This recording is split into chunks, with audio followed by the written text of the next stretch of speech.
Bonjour à tous, bienvenue. À quand le réveil? À quand le maître mot, la reprise en main de notre indépendance de la facture avec notre gestion des volumes, qui est la seule solution pour sortir des crises agricoles? À quand? À quand la reprise de la facture? Je vais prendre un exemple, la production porcine. Il y a 40 ans, un éleveur de porc vivait, faisait vivre sa famille correctement avec 80 truies naisseurs-engraisseurs, des rémunérations au-dessus de 4 000 € mensuels, puisque les gens arrivaient à investir dans de la location, à louer des maisons d'habitation. Donc il y avait la rémunération pour rémunérer les salariés et rémunérer, on va dire normalement, c'était normal, comme un fonctionnement d'une entreprise. Je parle il y a 40 ans, 80 truies, naisseurs, engraisseurs. Il y avait des cochons qui se vendaient 10 francs le kilo. Aujourd'hui, il y a des coopératives, des grandes coopératives françaises, ils sont à 1,43 de prix de base. En dessous le prix d'il y a 40 ans. Voilà la situation. Donc aujourd'hui, l'augmentation concrète du coût de production sur le prix du porc, c'est 20 centimes du kilo. C'est quoi ces 20 centimes? C'est le contexte géopolitique, l'Iran, l'Ukraine, coût du pétrole, des matières premières, tout y va avec, hein. Donc 20 centimes d'augmentation du coût de production. À quel moment c'est répercuté? Jamais, puisqu'on n'a pas la facture. Donc le manque à gagner aujourd'hui, la situation sur 12 mois glissants, sur une année comptable. Aujourd'hui, il faut 250 truies naisseurs-engraisseurs, ils parlent. Voilà ce qu'il faut. Et ben, le manque à gagner, là, le coût de production réel, avec amortissement toujours. Parce qu'il faut prendre avec amortissement pour renouveler les générations. On va pas aller voir des comptabilités chez des gens qui ont des bâtiments qui ont 40 ans. Ben, sur une ferme de 250 truies naisseurs-engraisseurs, en tenant compte des porcelets vendus, en tenant compte du coût de production à la truie présente et non à la truite en production, les truites en production, les truies en production, il manque 400 000 euros. 400 000 euros sur 12 mois glissants, avec les coûts de production actuels, qui ont augmenté de 20 centimes. Vous voyez le travail? Et Annie Genevard va faire des réunions pour faire un aménagement, une prise en charge des impôts fonciers, des aides MSA, de 2 000 à 3 000 ou 4 000 € par exploitation. Vous avez vu de quoi je vous parle? Une exploitation porcine, faut 250 truies naisseurs-engraisseurs, 400 000 euros. Voilà ce qui manque. Vous comprenez pourquoi on est dans un effondrement généralisé de l'agriculture? Alors aujourd'hui, les banques qui font des études, ils ont fait des études encore dernièrement avec des coûts de production à 1,65, 1,70. Mais non, on n'y est pas du tout. Pour qui passent les projets? Les banques ne financent plus les projets neufs en peur. Pour qui passe? Faut l'adosser à de l'énergie, à des méthaniseurs. Sinon, les projets passent pas. Et pendant ce temps-là, pour recruter des petits soldats, nos responsables professionnels FNSEA, qui sont en lien avec l'enseignement supérieur agricole, ils leur montrent des exploitations qui, eux, ça c'est caché, sont rémunérés 3,50 € du kilo.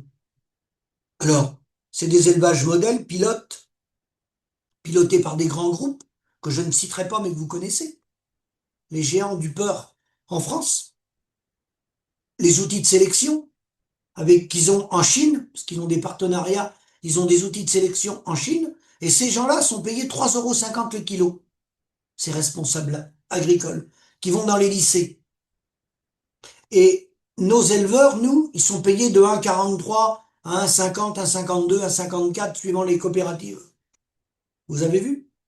On n'attrape pas les mouches avec du vinaigre. Donc, les enseignants honnêtes, ceux qui sont honnêtes, ils vont pas dire que ça va pas.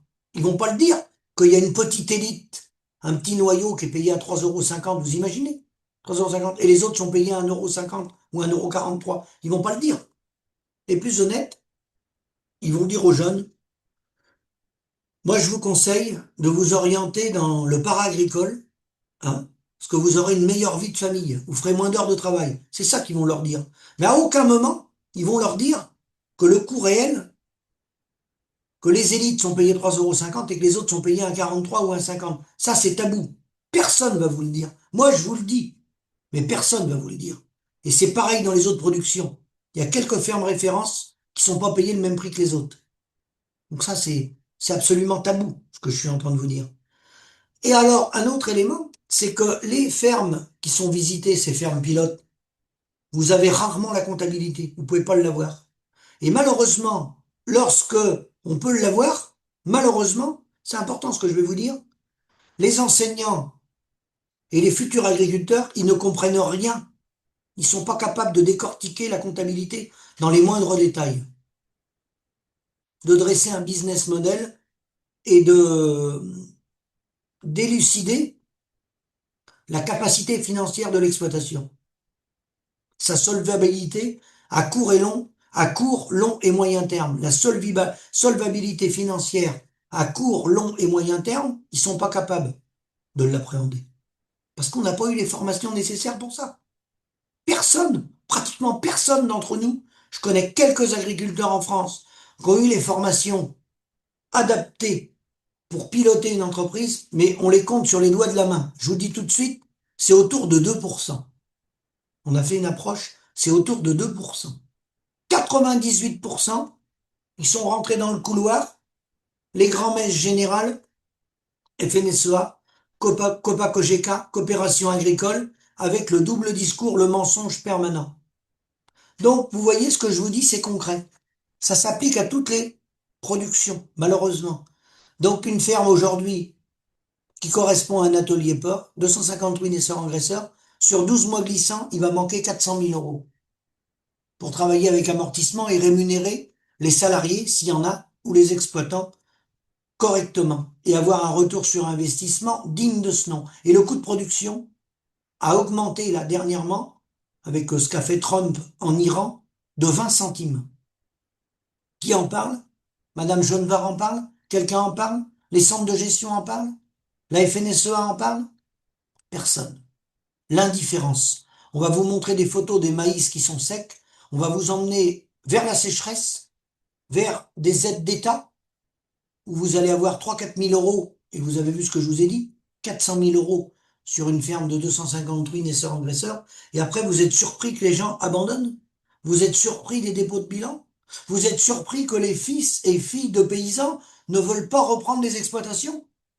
Eux, s'ils n'ont pas fait la comptabilité analytique, ils n'ont pas étudié en long, en large et en travers la comptabilité de leurs parents, ils savent une chose, c'est que quand ils sont à table le soir, qu'ils mangent avec leurs parents, c'est la détresse.